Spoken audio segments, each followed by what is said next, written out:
and let's say you want to do fades on all of those without having to click through each and every single end to add a fade in and out so it goes in smoothly. You would do that, and then you would select how much you want your fade, so you can see the fade ends that just popped up. You can select see, fade curve. You can change the curve. You can't really tell because the fade's really small. Okay, so you can change the curve this way. The other way to change the curve, let me make this bigger, is to hold Control and Shift, and you're going to click on the fade, and you go up and down, and that changes the fade curve. And it's not left and right. Left and right doesn't work. It's up and down. Okay, and it goes only up so far and only down so far. But back to what I was saying, and then the curve here. Let me just make this bigger. The curve, and nothing's happening. But just play around with it. There's different ways to do it. Not exactly sure what the delay is, what you would use that for, but there should be a fade out point too, so you can adjust the fade outs. I don't know why it's not in here, but anyways, so yeah, let's go back to where we were, and there's a way you can have the program do automatic crossfades for you instead of you actually drawing it in. Oh, and to delete a fade, you would select your fade tool. So hold, if you got it on your right side, on the right click, you're gonna hold Apple and then Option at the same time, and then you click, and then your fade disappears. Super easy.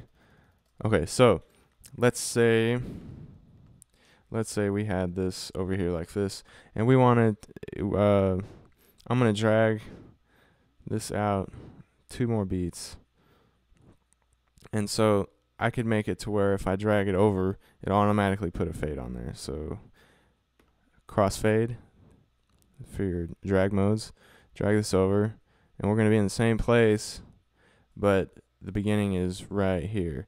Okay, so I just dragged it over, and then it just made a crossfade for me. Now to see how big it is, again, true to size right here, just like that. See, okay, see it doesn't get any smaller when you go zoom out. Okay, so what if I say, well, this is great and all, but the fade is too big? You would hold Apple to do your fade, and you would just drag again. It gets kind of weird when we have stuff overlapping, but you drag again, and then click to make sure this is on top. The way I think it happens is whatever's on top. It's like Photoshop layers, whatever's on top is what you get. Whatever you see is what you get. So if this is on top, that's what you're gonna hear. If this is on top, then you're gonna hear this part.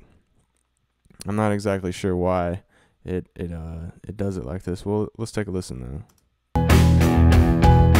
See, there's no choppiness, which is kind of odd because the fade is actually over here.